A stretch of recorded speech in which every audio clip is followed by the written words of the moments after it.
What's up, YouTube?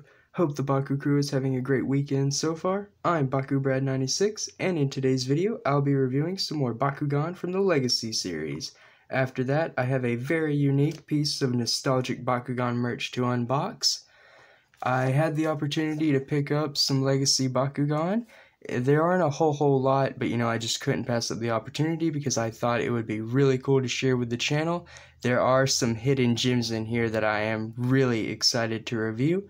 So let's go ahead and dive right in, shall we? Now I know this is a Legacy series video, but just for the trolls, I do have some Battle Planet Bakugan that were included. They were with all of the older Bakugan as well. Unfortunately, the character cards were not included, so let's take a moment of silence for that loss.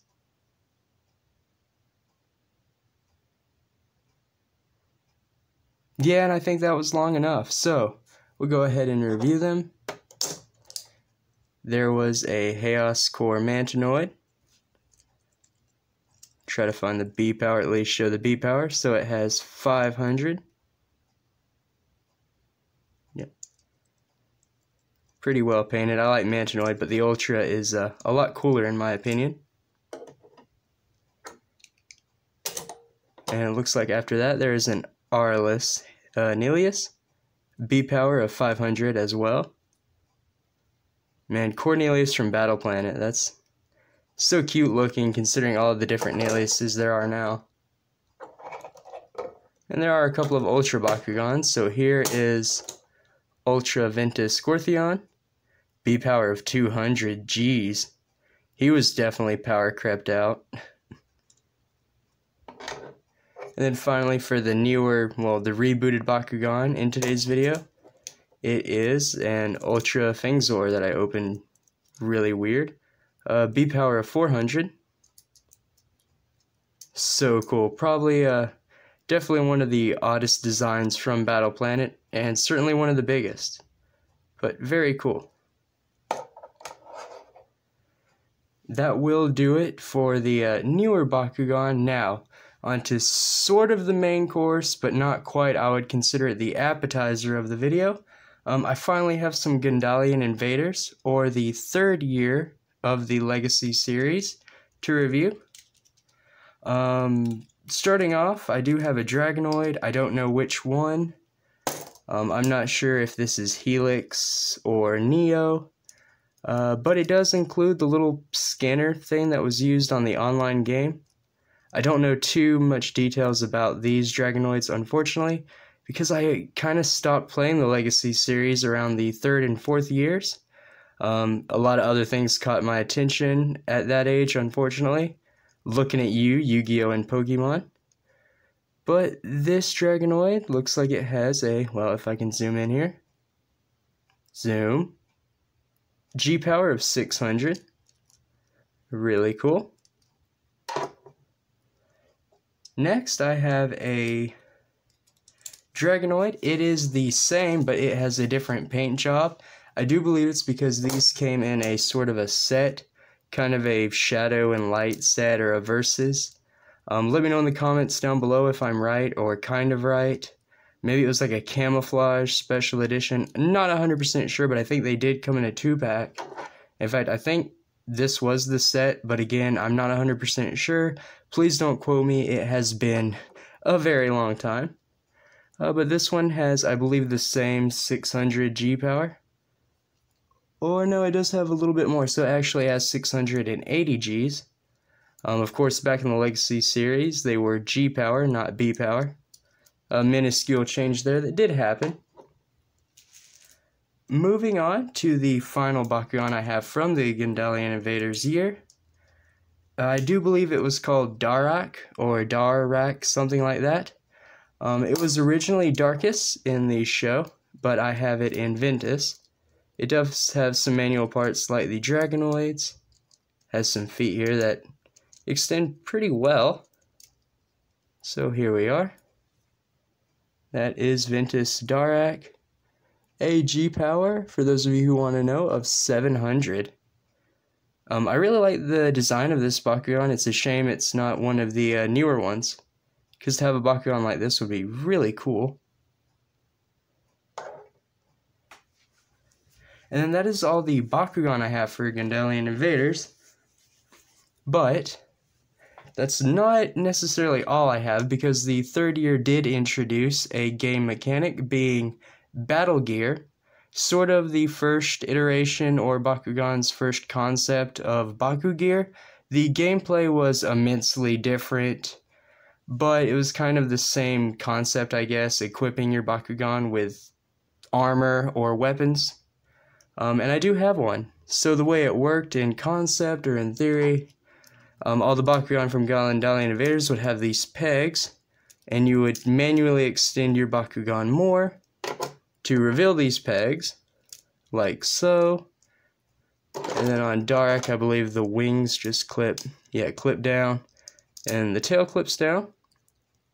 And then once you have it ready, there are holes on each Battle Gear. There were different kinds, and you would simply put it in. And this one's special because, well, if I can line it up right, there we go. It actually lights up. That is really awesome. So, a very unique gimmick and a very cool piece of Bakugan history to own. I do believe these gave a small B-power boost, if I can find it. Yeah. So this gave 120 Gs, which was not bad for back then, I don't think. But again, really cool that it lights up. There it goes again. Very, very cool piece of Bakugan history to own. And it folds up pretty neat as well.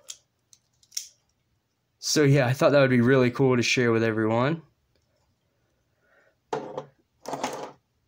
For New Vestroya, a few traps were included in the collection, but nothing you haven't seen before if you saw my old Legacy series celebration, because I do have a Aquos Metal Fencer, but in this set that I got, I did pick up a Pyrus and Chaos. So very cool traps. The Pyrus Metal Fencer would change your attribute to either Chaos or Ventus, and the Chaos Metal Fencer would either change your attribute to Ventus or Pyrus. So very unique, very interesting Bakugan. Note to self, check battery before recording, and that's why there's that weird clip in the video. But going forward, we're going to go ahead and take a look at the first year B2 Bakugan. We are nearing the end of the video and the climax, at least what I consider to be my favorite part of the collection that I picked up. So let's go ahead and finish things up. Starting off, we do have, I'm just folding off the pegs, but I guess I should fold them off on camera. So we're just folding these out. This is a Darkest Fortress, but it is kind of messed up. It has a hard time staying closed. I wouldn't consider it broken because all the hinges are there. It just doesn't want to work. But yeah, so this is a Darkest Fortress. For those of you who watch the Legacy series celebration, just like the Metal Fencer, I do have an Aquos Fortress. This darkest one has a G power of 370, and it does look really cool. Honestly, even though Darkest is my favorite faction / attribute, I'm going to have to give it to the Aquos Fortress for being cooler this time around. Next up is something really cool, considering I have the Chaos Evolved or Evolution form of Gorham. I have the Chaos Hammer Gorham, also featured in my first few Legacy videos. Now, for the channel, this is actually the evolution of Skyrus from the original series. So I have a Chaos Storm Skyrus to go along with the Gorham. It would be really cool to get all the evolutions of the first partner Bakugan for the Legacy series in the same attribute or faction. So I'm kind of already working on it and almost there. But yeah, so this is Storm Skyrus in Chaos. Very nice with the blue coloring. I actually like the paint job. This was probably one of the most unique B2 Bakugan in my opinion. Albeit this one's not very strong with only a G power of 350. My Darkest B1 Dual Hydronoid had the same. But that doesn't mean it is not any less interesting. The size of the feet are definitely stand this Bakugan apart from the rest. I'll just say that much. Very, very cool. Now for the last three and my favorite part, I'm going to start with this. So it is a Pearl Special Blade Tiguarra, so the evolved form of Tiguarra, but this is the Pearl, so it is a sort of special edition, I guess, kind of, it's a variant. When using this Bakugan in the gameplay, you could either have it be the Chaos attribute, or you could choose the highlighted attribute on the gate bonus, which was just the color that had a little yellow ring around it and was highlighted. So yeah, this one's very special, somewhat rare to my knowing. I have reviewed the normal Chaos Blade Tiguarra, but now I have the Pearl, so very nice, and I was hoping everyone would be ecstatic to see it because I know I am. The only problems with it is it does have a loose little foot here, but, you know, considering the age on all of these Bakugan, I didn't think that was a big deal, and when you fold it out, no problem, just when it's closed. But we will go ahead and take a look at the inside. Look at that, so cool, with the gold mane, the silver fangs, the red eyes. Has a G power of 500, and it does fold out some more. There we go. Can reveal the chest pattern there. And there's the back. Very, very cool Bakugan. I can't believe I found a Pearl too. Really, really awesome. But I promise it gets better, because here we go. A Bakugan that you could only get if you purchased the first Bakugan video game for the Nintendo DS, and that of course is the special edition White Naga. Of course, it does function like a Pearl Bakugan, although it doesn't have a base attribute. It turns into whatever the highlighted attribute of the gate card is. So I always considered my Naga back in the day to be Darkest. I lost it many a year ago, so it is really cool that I found another one. To be honest, I thought these were a lot rarer than what they seem to be, but I'm not knocking it. Again, a very awesome Bakugan to show off on the channel. And can I just point out that the serial number is like still on this Bakugan? Like, that's how well it was taken care of. Very neat. But anyway, let's go ahead and open it up. So it does have some feet there. Pop it open, and there we go. So that is Naga, the main villain from the first year of Bakugan. Boy, does this bring back memories of Saturday mornings as a kid. Very, very cool. So it has a G power of 650, so probably one of the strongest we've seen yet from the Legacy series. And no doubt why. I mean, just look at the work of this Bakugan. Very cool. Definitely a special edition. Definitely rare. And just an awesome piece of Bakugan history to have on the channel.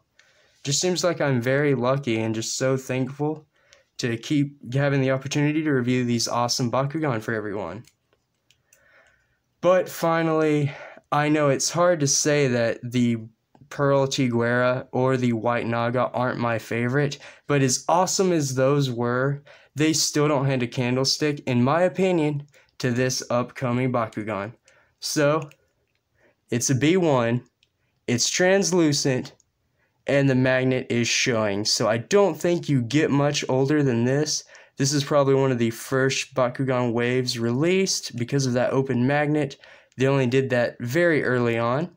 After that, they did start closing them up, and it's translucent, so wow. Just the fact that a B1 and it's a translucent, I don't have any, haven't had any in a very, very long time. Even back in the day when I was a kid, I didn't have very many translucents. So, to share one on the channel, I am super stoked. Let's go ahead and get it poppin'. We do have some feet to fold out here.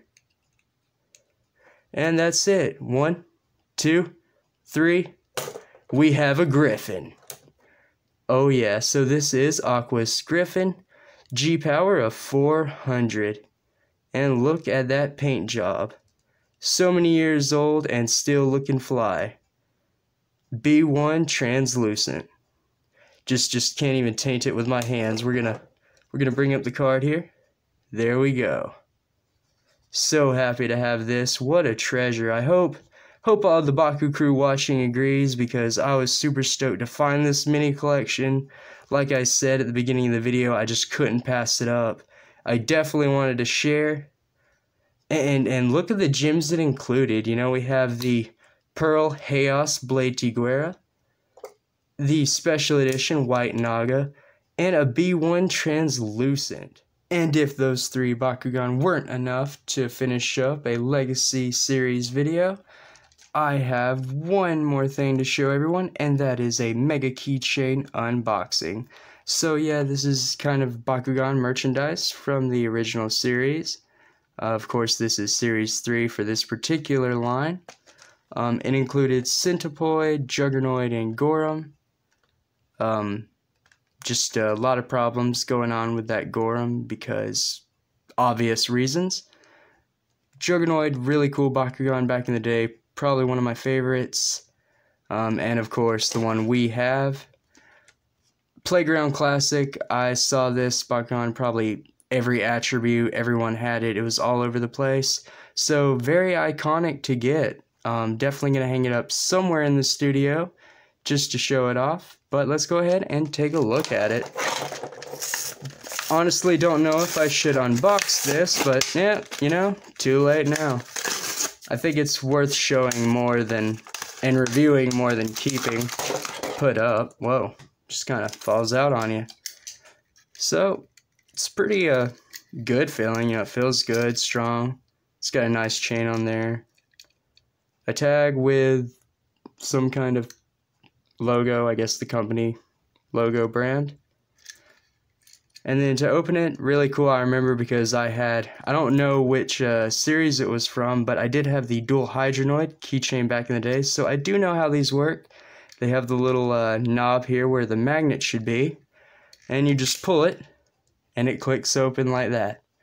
So you do get a little replica of your Bakugan. It is obviously bigger than the B1s and the B2s were, but this is just Bakugan merch. It doesn't hold any gameplay value.